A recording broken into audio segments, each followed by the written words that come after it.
Have we strayed too far from God's light?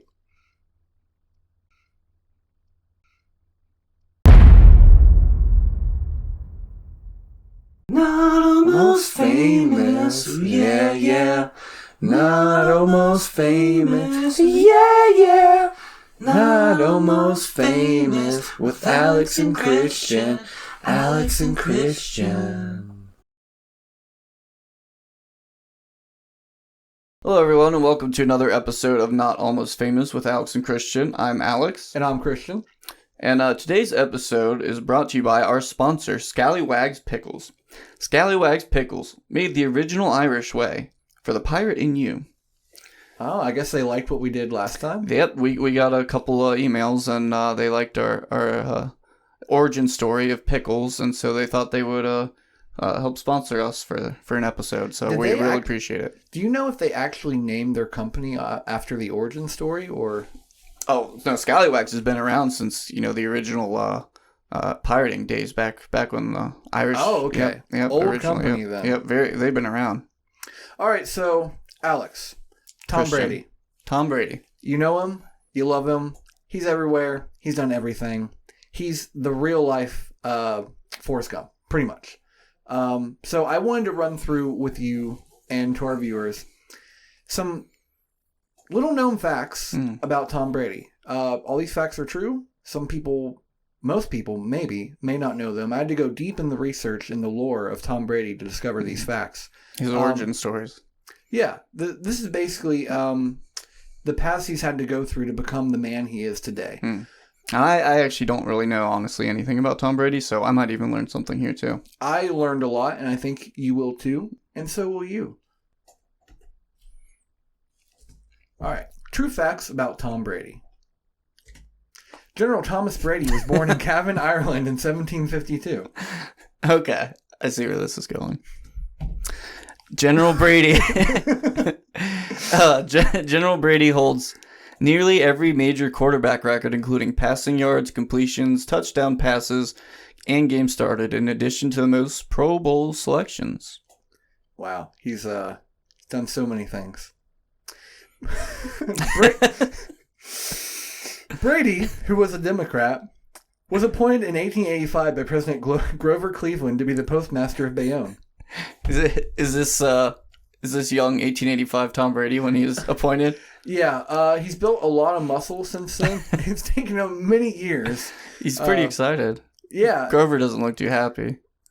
Well, he wasn't his first choice. He wasn't the first. Grover Cleveland actually was the only American, well, let me rephrase it, was the only president, obviously he's American, he's the only president to be elected twice subsequently.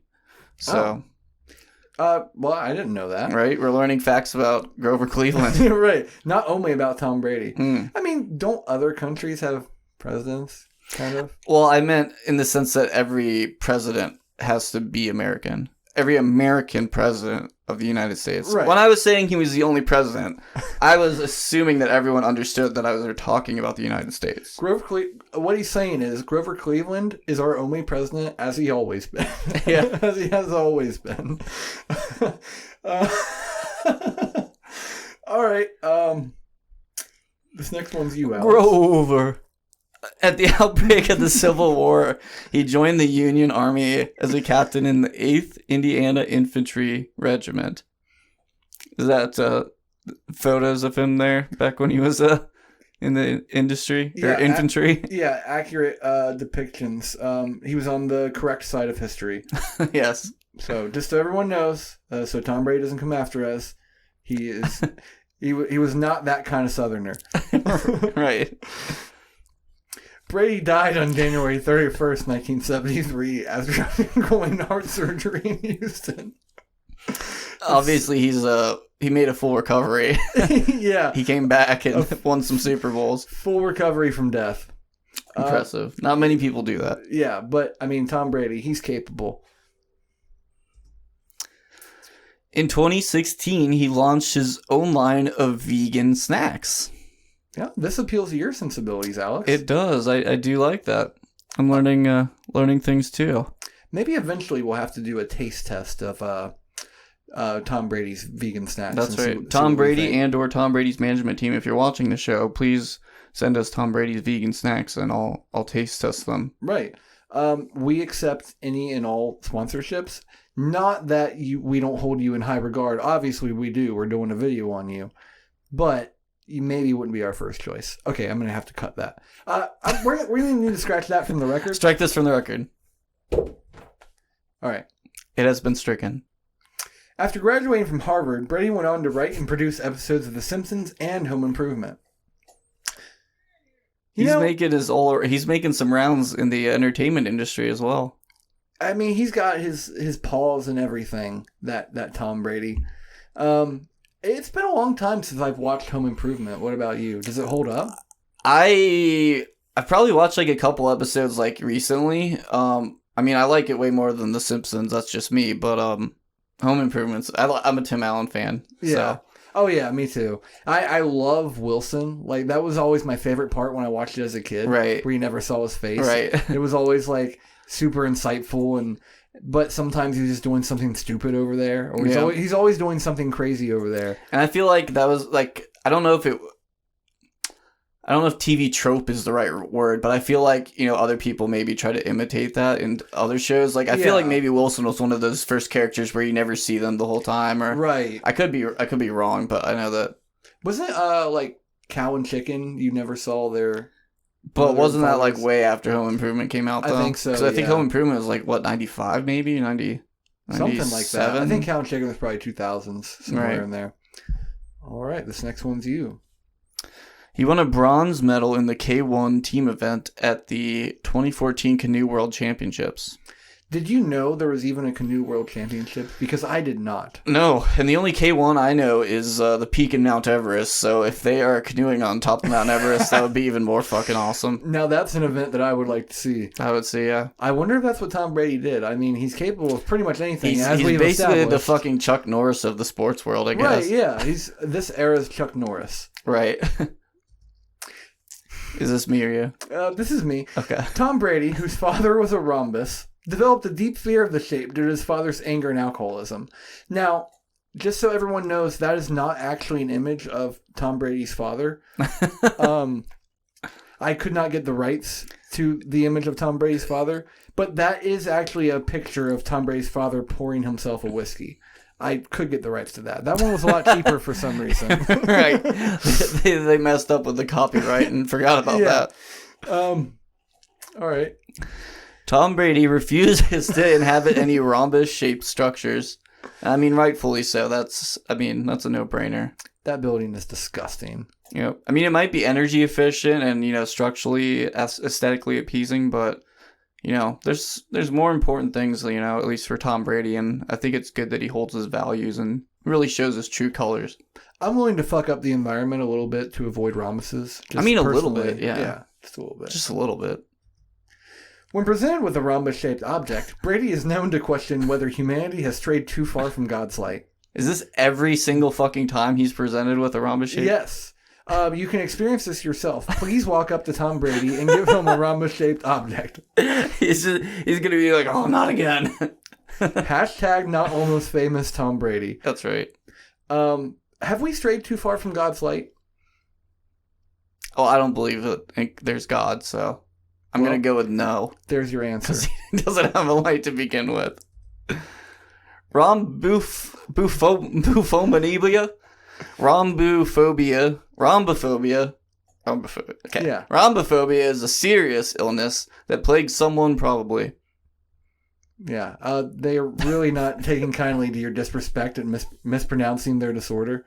Well, I think it's just hard to pronounce because it's not a very well-known illness. It doesn't get the light, like diseases like cancer and shit like that get all the spotlight. Yeah. But, we're going to put the hotline information down below so that you can call if you or a loved one has been affected by rhombophobia. Right.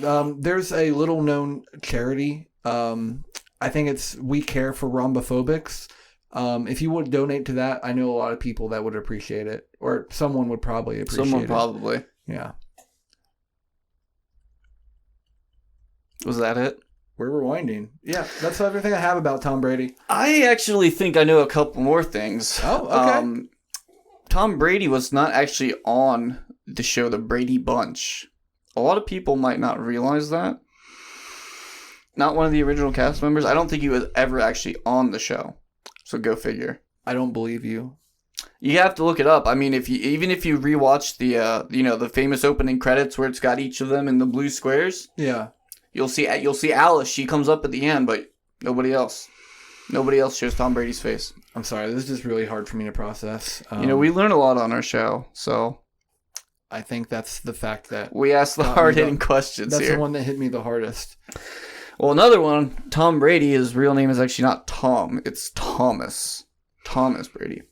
Is that only him or is that every Tom? I've met a lot of Toms and I've never heard of this Thomas person. Every Tom, Dick, and Larry. I think it's probably most people named Tom, but I can't speak on behalf of all of them. You're really affecting me. I'm drying my makeup, just so you know. We have a makeup guy now. We've come a long way. We've upgraded the studio a lot, as you can see. Upgrade. I'm sorry, we mourn for the loss of the hand-drawn title screen, but it had to go. We couldn't take that into the professional era of the show. It's going to be in our lore and in our hearts, though. Yeah. Right. I still think it should be on t-shirts. Yeah. I'm sure no one would buy it, but I think it should still be available. It should be on t-shirts that only we wear. Yeah. We should get lots of them made. We should get t-shirts of our own show and wear it on the show, and we look so fucking corny. Dude, we would look awesome.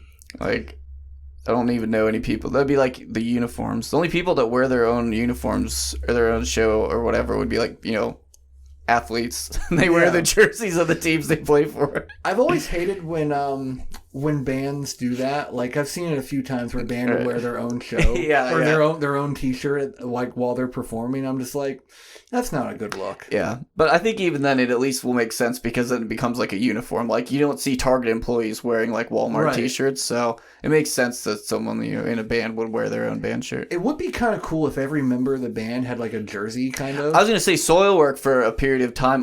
They had these kind of worker shirts, these button-up collared ones, and they had little Soilwork logos on them, and then I think on the back it had their last names or something, or it had Soilwork #1 or I actually kind of think it was. I'm pretty sure it was Soilwork. Maybe it's In Flames. I don't remember off the top of my head. I think it'd be cool to do that, but way lamer, kind of like an office store employee, where it's just they have a polo shirt tucked in, and they just have a little name tag, but everyone's dressed exactly the same. That would be funny. Yeah. Have you heard about that that metal band that all their songs are based off of Ned Flanders? No, that sounds really stupid though. You don't like The Simpsons even a little bit, so. I mean, even if I did, every song based off of Ned Flanders, that's that's overkill. They all dress and look like him too. That's even lamer. They go pretty deep. Have you heard of what is it? There's, I think it's Buried Alive, but it's spelled like Barry, BERR. Yeah, Buried Alive. And all their songs are fruit puns. All the titles. That's a little bit more clever. Yeah, I like it a lot. I'll have to read you a list of those at some point. I think they're pretty clever. I think you'd appreciate them. It sounds like a good time. All right, so that was my thing. What do you have for us today, Alex? Well,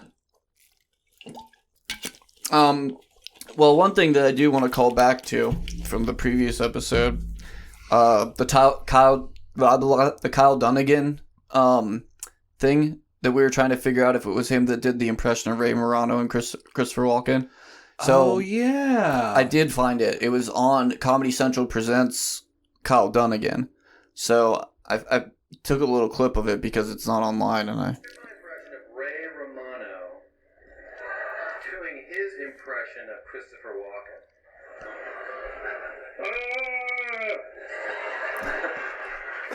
Oh no! Go wrong! I need more cowbell! Okay, that was pretty fucking good. Right. I like that a lot. So we finally cleared that up. Yeah. All right, we found it finally.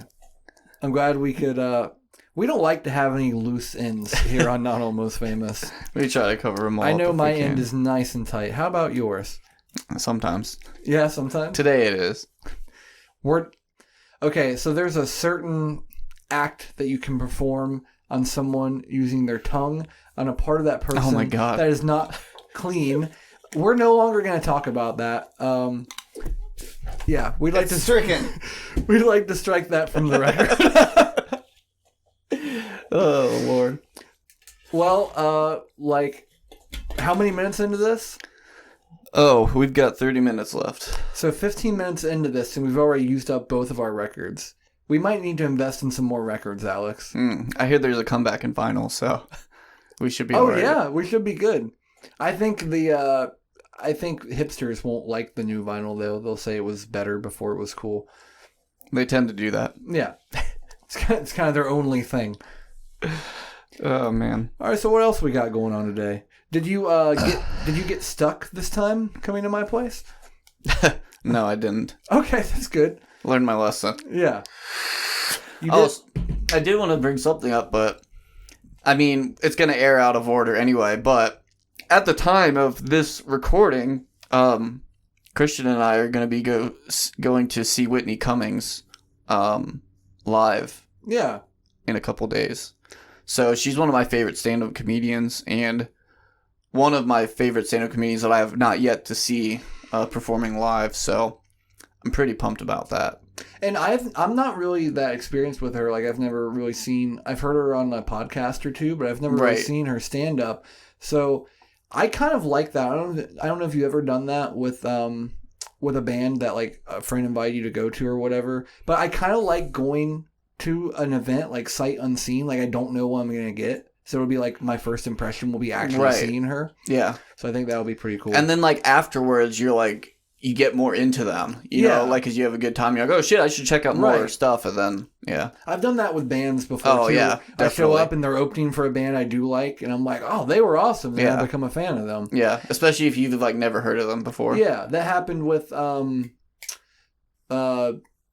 big damn band, Reverend Peyton. Reverend Peyton? Yeah. Yeah. I went to see Flogging Molly, and he was opening for them. Oh, really? Like, these guys are awesome. Yeah, I love Reverend Peyton. I found them they were at Warped Tour one year, and that's how I found them. Because I was just, like, walking by the stage, and I was like, what the fuck? Why is there, like, bluegrass here? Yeah. Like, not that I was offended, but I was, like, confused. And then I, like, watched them, and I was like, holy shit, these guys are amazing. Their energy is so good, and they're, like, so involved in, like... Yeah. For people that are all really out of shape, they move around a lot. Right. And their songs are actually good. Yeah, that too. Yeah. That's important too. Oh, that reminds me, that's something we can show. So one of the coolest videos of all time is Reverend Peyton made I don't know if he made a guitar into a shotgun. I think he made a shotgun into a guitar. Yes, I watched that. Yeah. And we need to show people that. We need to show people this. The whole world needs to see it. I know millions of people have, but...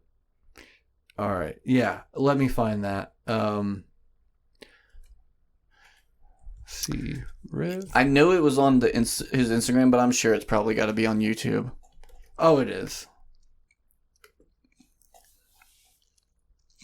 All right, I got that right here. If you're not a fan of firearms, please stop watching our show. What the fuck? This show is not brought to you by Liberty Mutual. Not even a little bit. But we're reacting to that guy during the warm. Okay. So not only did he make a shotgun into a guitar, but he plays the song and shoots it while he's playing the song and goes right back into the song.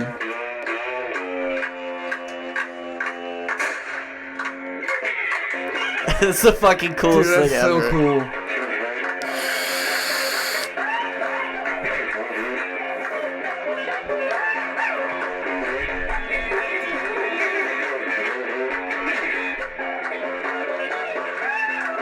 All right. Oh, sorry. I do want to hear the rest of this. Like, that look of pure joy. Yeah. So, something kind of similar to this, not as cool, but I don't know if you've seen it or not, but I'm going to show you anyway. I definitely would want a shotgun guitar. Oh, hell yeah. Then you could really play the shotgun blues. Ah. That's for all the Volbeat fans out there.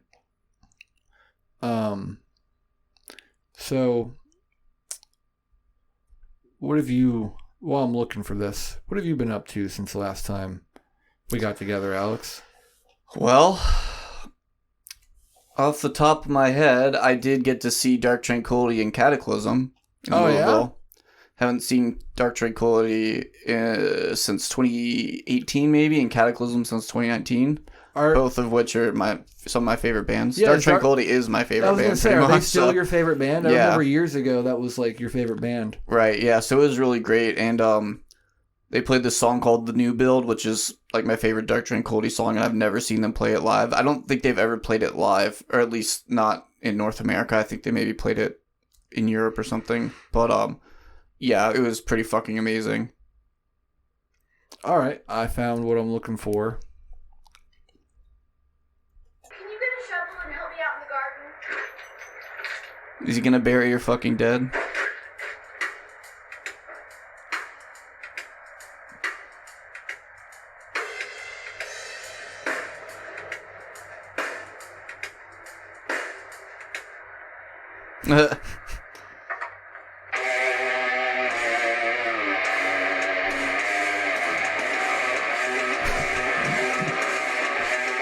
Who is this? Is this Jared along? I'm not sure. I know it's pretty awesome though. Rob Scallon? Oh, Rob Scallon. Yeah, okay. Yeah. Have you seen the gent guitar? The gent, like the Warr guitar, where it's just like has 20 strings? No. They he went the opposite direction of that. There was like that the Gent 2019 video where he's got this crazy guitar. No, there's another one I'm talking about. Hold on, let me see if I can find it here. Yeah, no, there's this guitar called the Warr guitar, and it has like 20 strings because it has like the bass octaves and all that stuff too. It's really fucking cool. Oh wow. Yeah. That sounds crazy. W-A-A-R or W-A-R-R maybe? Yeah, I'm gonna have to look that. Yeah, this was one of my favorites for a while.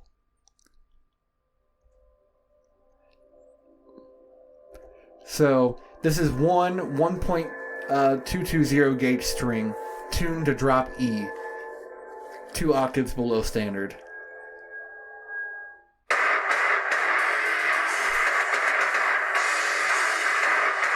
Dude, when he hits that thing, it wiggles so much. That's what she said. Fucking disgusting. God. It's like a bass guitar. Yeah. If everyone in the band played bass instead of guitar, this would be the bass guitar. There is a band that just plays bass. Holy shit, what are they called? Oh, really? Extinction Level Event, I think. Hold on. I do want to show, in 2019, he went a different direction? Yeah, that's the Warr guitar I was talking about. Alright. Yeah.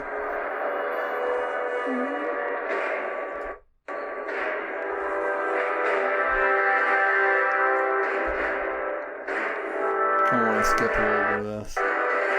What the fuck is that? Yeah. Who would have known the Gent God would have such few strings? Never thought this day would come. Oh, is it like a versus between the 1 string and the billion string guitar? Yeah. Just leave well enough alone. It takes more than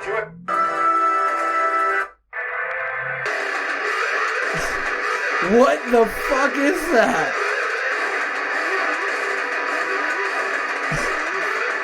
How would you even... Do people actually play that legitimately, or is this just for the walls? Yeah.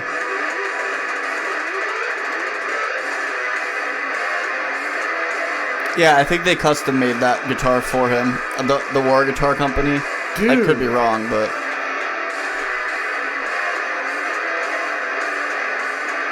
I kind of love it. It sounds great. Yeah. Okay.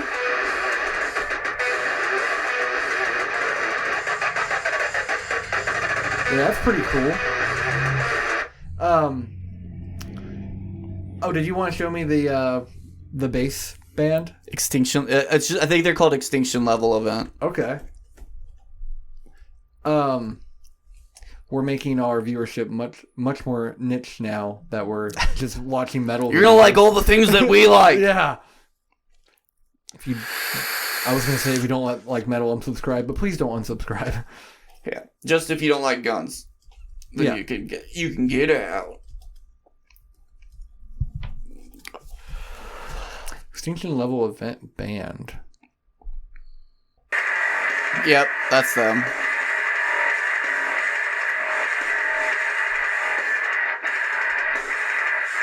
Oh, they're playing fish pillows. Yeah, pretty... but they're actually all playing bass instruments. I thought it was kind of a funny video. That is kind of funny. And the drummer using fishing rods says drumsticks. Yeah. He's singing into a fish. Is that Big Mouth Billy Bass? Yeah. See, they thought this through. I'm kind of jealous that they came up with this and we didn't. Well, we don't have a band with all bass players, Right, but... yeah. Oh, I get it now because bass. Yeah. Oh, I can't believe it took me a minute and 3 seconds to It's get like, that. do they like fishing? I don't get it. They're pretty cool. Right. Oh, have you heard the metal band that's only vocals? Van Canto? Yeah. Yeah. They're actually kind of good. Yeah, I like them. They have a song called Lost Forever that's probably my favorite song Dude, by them. yeah, I love Lost Forever. Might be that I'm lost. Yeah. And then when they do the like guitar solos, it's just like kazoo or whatever. Rolling the run dun do run the run dun dun rolling the run dun wah. I've shown so many people that just as like a. Did you know there's a metal band that they only use vocals? And they're like, what? Yeah. But of course you say that. And a drummer, but and then people other than the drummer, it's just all vocals. But when you say that, people are going to be interested and want to see it. Like, Right. because they don't even know what the fuck you're talking about. Yeah. And also, there's the Book of Boba Fett TV show, the Star Wars one. The ending song, I could have fucking sworn on my life it was Van Canto, but it's not. It's just some composer that like made a Van Canto song to be the theme song. So I was like really upset because I was like, dude, if Van Canto's playing Star Wars, like good for them because they've been around forever and would deserve that. So is Book of Boba Fett any good? hell yeah, Okay, it's really good. because I watched The Mandalorian and really liked it, but I haven't checked out Book of Boba Fett. Yeah, it's really cool. Basically, it's just like Boba Fett's not his origin story, but his post being thrown into a Sarlacc pit, Return of the Jedi story. Oh, okay. And his rise to power on Tatooine now that Jabba's dead. Does it take place at the same time as Mandalorian, or is it okay? Well, part of it takes place before Mandalorian, but then catches up to Mandalorian. Does it? But tell us how he got to that point. Right, yeah. Okay, now I'm more interested in talking about it or it's watching cool. it. And I don't want to spoil anything, but well, I kind of have to. Okay, if you haven't seen The Mandalorian or Book of Boba Fett, then skip ahead like a minute or two. Alex, I'm here. How can I skip ahead? Oh, well, I'm going to spoil this for you. Let me go forward in time so I won't know. Just like our show that's being broadcast from the past into the future. Right, yeah, exactly. Okay, I won't talk about it, but well, I mean, if it's not that bad, if it won't reduce well, it's kind of, but you've seen The Mandalorian. I've seen The Mandalorian, Okay, yeah. so you know about Grogu. Wait, which one was that? Baby Yoda. Oh, yeah. Formerly known as Grogu.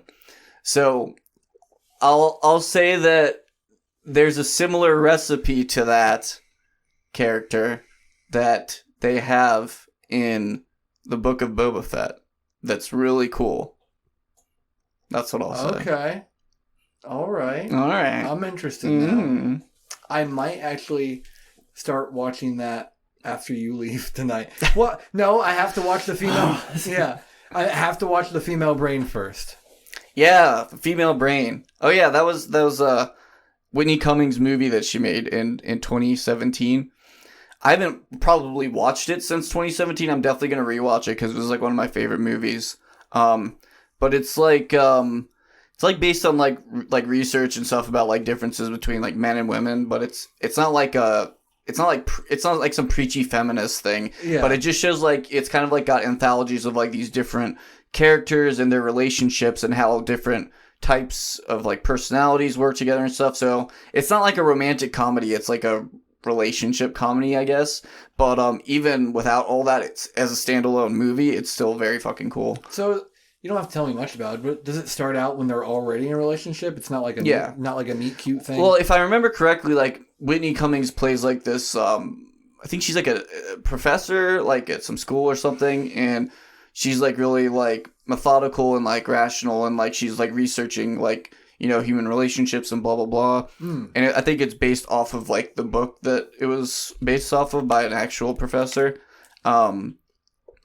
But yeah, so it starts off like that, and then like there happens to be other characters that are like cuts to that are in relationships. Yeah. So it's like just showing you different types of things based on that. So that actually sounds pretty interesting. Yeah, and like I could be getting it kind of wrong, because like I said, I haven't seen it in 5 years. But the little bit I've like seen from her, like watching podcasts, she seems to be really proud of it. So yeah, she must think very highly of it. It's a very underrated film. But yeah, she does a lot of cool stuff. Was it underrated, or is it just a few years old I think now? It's underrated because, like, I mean, maybe not, like, a lot of people, like, saw it. I don't know. I think it was, like in, like, theaters and stuff, maybe. But, and it has, like Sofia Vergara was in it. And, like, there's, like, some bigger, like, actors and actresses in it. But I think it just wasn't one that maybe was on a lot of people's radars or something like that. So that's what I mean, like, underrated. And, of course, like, all like, these, like, I don't know what the word is, but like all these like dudes on the internet are like, oh fuck this, women, I hate women, that kind of shit. Oh god, yeah. Pretty much everyone that has an IMDb account that like rates movies, Right? Yeah. Oh yeah. But well, pretty much everyone on the internet hates something or most things anyway. So yeah, like let me see what it's rated at, because I probably rated it like a 9 if I'm remembering it correctly, which is, or it was at least an 8, but let's see what it has. Yeah, I am curious. Yeah, it is a 5.8, which for comedy, comedies usually don't get above like 6.5, so right. It's like kind of a little bit lower than average for a comedy. But I mean, of course, I think it should be like way higher. Who else is in? Yeah, Sofia Vergara, Lucy Punch. Oh, Blake Griffin was in it. James Marsden. So some kind of like bigger people there too. So yeah. Jane Seymour. It's kind of funny because even though like I love stand-up comedy and like we could play a trailer if we wanted to. Yeah, let's play the trailer. Let me pull that up. See what I'll be getting myself into. So it says it was not rated, so that generally implies that it was not in theaters, because it would have been like have to have like a PG-13 or R rating or whatever, So if it's not rated, it was dirty? Probably like no, it's not. It's nothing like that, but yeah. See, the budget for the movie was only $1 million. Oh wow! So it was like an indie film, basically, I guess.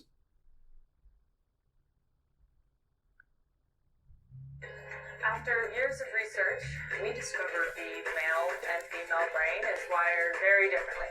To him, I'm basically a blow-up doll.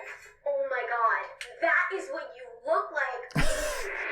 We know that grooming... Okay, IFC Films. So it was an indie IFC film. Christmas present I gave you For the Brazilian straightening.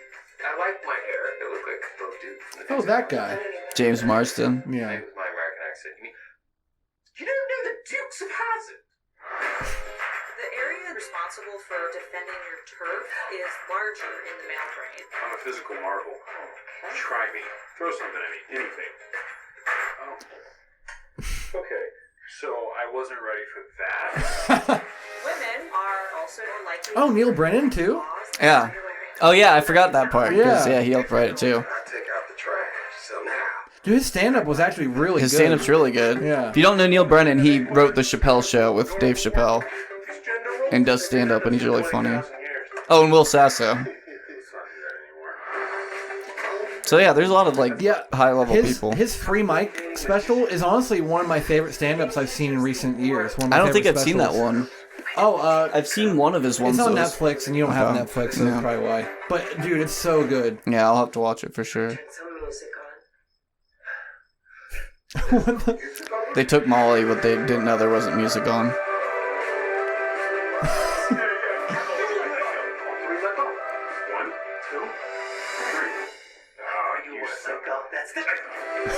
Knowing your brain makes life so much easier, even though people can be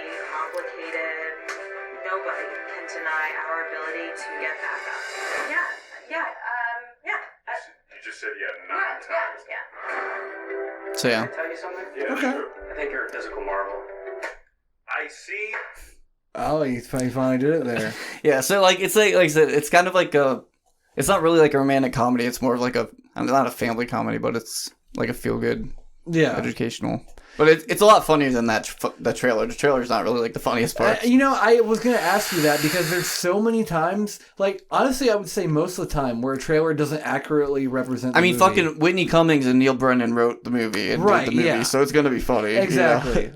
I'm not, like, super familiar with Whitney Cummings, but, like, Neil Brennan's, like, one of my favorite. Right. And, like, Chappelle Show was a huge success and was fucking hilarious. Chappelle Show. Is still, like, how many? That was, like, 2005 or something. 2003 to 2005, I think, yeah. Yeah, that's so crazy.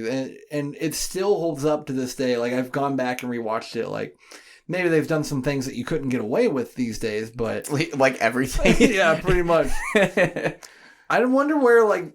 I don't know where the line is drawn there because there's so many... I mean, Dave Chappelle's, like, as super huge as he is now, and they were still trying to, like, cancel him and shit with all the trans jokes and stuff, so... Right, yeah. Which, I watched that, and honestly, like, I don't want to get super political on the show or whatever. But, I mean, if you actually watched it, he just tells a story about his friend who there's passed nothing away. that was, like, the context that was, like... just attacking anybody. He was just literally just telling the stories. Yeah, and in what the was context, happening, he was talking about like a good friend of his who passed away, like right, and how he knew them. But people just read fucking headlines and right, yeah. I mean, that's basically, every comedian like I've heard who commented on that have said. Right, like you could write a headline for this episode like 2 white men talk about trans people and. If you don't like firearms, then don't watch their show. And people are going to be like, oh, okay. And praise Dave Chappelle. Yeah. Known transphobic. And make fun of Tom Brady. Yep, that's what we're all about, guys. Yeah. You got us. No. I mean, you can clip anyone doing anything, like, and make it say whatever you want, pretty much. Take people out of context. And then Joe Rogan has to apologize for it. Yeah. Dude, I hope every time we do something we shouldn't have done, Joe Rogan apologizes for it. We could just hire him to apologize. Yeah. I'm not going to apologize. No, I'm not going to hire him. Because, like, you never know. Because, like, there was also this clip when Chappelle was on Joe Rogan. Pretty sure he was on his podcast. He was saying, like, like Eddie Murphy's, like, stand-up that he did back in, the 90s and shit. And it's like, he could not, like, he's, like, saying, like, F-A-G word and stuff. Like, you can't say that kind of stuff now. And, like, everyone thinks he's, like, horrible. But it's, like, you can't necessarily judge a person back by... of course, some things that people did back then were wrong no matter... Like, slavery was wrong. Right, yeah. However, when everyone back then didn't necessarily realize it was or whatever... Because, like, you could be, like... Wearing black t-shirts maybe 10 or 20 years from now is the worst thing that you could ever do. So anyone that ever wore a black t-shirt is, like, canceled now. And, of course, that's a hypothetical, but... And I'm not saying that what people did or said or did was wrong back then. No, there's no justification for that. But at the time, then it's just like, if they're still doing that kind of shit now and they, they don't care or they think they haven't evolved or whatever, it is the difference.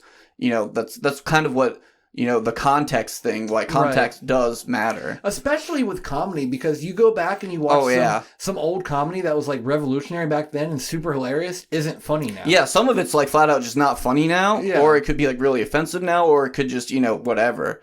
Like, I mean, like the Three Stooges were like the most funny things of all time back then, and I mean, there's some of their skits that are really funny, like this one pie fight that they did. Well, I was actually laughing, but like a lot of the vaudevillian stuff back then wasn't necessarily like really funny, but at the time it was because that was like what was out.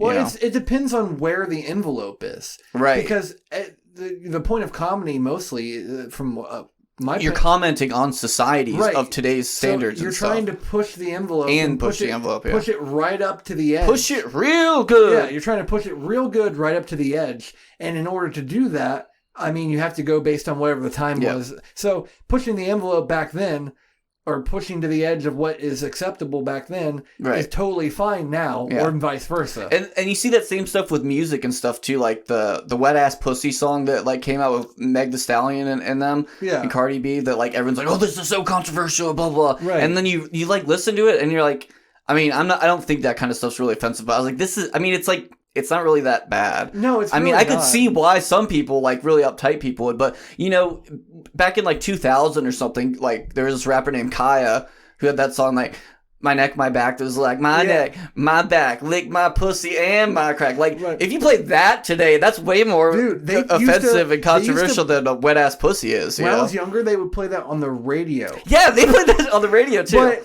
But and like wet ass pussy on the radio is like wet and gushy, which is even more. That's like that's like gushy. Way worse. Okay, since we're talking about that, I'm gonna have to play the Richard Cheese version. Oh yeah, I love that. I love it so much. Yeah. But before we get into that, yeah, but on we the got radio, about like 5-ish minutes left. Okay, so. we got time for that. But in the well, we got a little bit more than that because there was some time I'm going to cut out where I was clicking. But the radio version of "Lick My Pussy and My Crack," they changed it "Lick My Pussy" just like that. Well, they didn't say pussy because you can't say pussy on the radio. Really? It's like lick my and just like that. Dude, they didn't say pussy on the radio. Dude, the whole song is like a completely different song, like on the radio. They didn't say pussy on the radio. They just said pussy. Talking about being on the radio wasn't even on there. I don't know what you're talking about. I don't know what you're talking about. I'm talking about you can't say pussy on the radio. So the Kaya version of the song, she was not saying lick my pussy on the radio. I'm saying there's no reason to say on the radio. You just say pussy. There's no reason to say pussy on the radio. Pussy on the radio. Yeah. Why would anyone say that? Oh, you're saying there's no... I thought you meant like literally. I was like, no, they changed the lyrics so that pussy was not heard. No, I just like on the radio I just version. like repeating myself and waiting for people to get it. Well, it took me a minute there, but I used to have a car where the driver door, the handle broke off. Yeah. Instead of being a responsible adult and fixing it, I just used to go around to the other side and push it open. So my girlfriend at the time, or whoever I had riding with me, everyone knew that when you were going to ride with me, you had to reach over and open the door for me. Instead of being like knocking on the window and like waiting there, like telling them that, hey, you need to let me in, I would literally just like stand there and like see how long it would take them to remember to let me in. I don't know why I think that shit is funny, but I do. I don't know. Maybe I'm just a bad person. I like making people look stupid. I don't know. I mean, I think there's some sort of sick joy like deep within all of us that kind of likes it when other people look stupid, so it makes us feel less stupid. I think sometimes I think that's a common thing in comedy, yeah. Like slapstick stuff, like when someone else looks dumber than you. Right. Yeah. So I think that's probably why I thought it was funny, because they're stupid, so I'm less stupid. Right. There's so many things that, like, if you really break down what makes people laugh, it all makes sense logically. But sometimes you have to go really deep and go back into like human evolution. There actually is like this really cool article that, well, we don't really have time now, but yeah, there is like stuff on that about like human evolution and like why certain things are funny and stuff. Yeah, breaking it down. We're gonna end this episode with Richard Cheese. Richard Cheese is a lounge. Okay, he makes lounge music, but he does parodies of popular songs. So he's kind of like Weird Al Yankovic, but he's not changing the words, but he's doing it as like lounge jazz music. Yeah. And oh, you're doing the wet ass pussy. I was gonna say he did one of Kaya, My Neck, My Back too. Oh, okay. I love this one.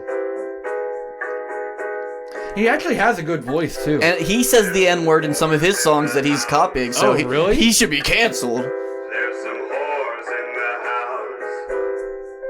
I said certified free. 7 days a week. Wet ass pussy. Make that pull out game weak. I love when it's even creepier because he's a dude talking like this. Yeah, it's way creepier. Like, I love when he says wet and gushy. He goes, ugh. This pussy right in your face. Swipe your nose like a credit card. And see, that's a funny lyric too. That's clever. It is. It makes you laugh. No, I didn't like. this song wasn't that bad, so I didn't understand, like, Right. when me and one of my friends were hearing about how bad it was, so we were like, okay, let's watch the music video. And we were just like, what the fuck? We grew up with worse than this. And also, like, a lot of people were criticizing, like, oh, this is supposed to be a feminist anthem, but it's degrading to women. It's like, ironic that anytime, like, a woman does something that a dude, like, because a ton of rap songs talk about, like, fucking bitches and their dicks and, you know, all that kind of shit, but if a chick does it, then it's like, oh, she's actually degrading herself. Right. Like, that's a fucking double standard. Yeah, I think so, too. Like, one of the, like, core tenets of, like, women's empowerment is being able to be open sexually and expressing yourself with your clothes however you want, like wearing whatever you want and being dirty and being a freak and that being okay. Like, yeah. So, I don't know. I still think there's a lot of people that tell women that they can't do stuff like that. Exactly. Puritans or whatever. Yeah. You should look up the Kaya, My Neck, My Back version that he does. And then we could probably end it. I thought the macaroni in a pot line was pretty clever too. Yeah. Yes, he does indeed. Yeah. Do it now. Yeah. Lick it good. Suck this pussy just like you should. Wow. You Right. got backup vocals.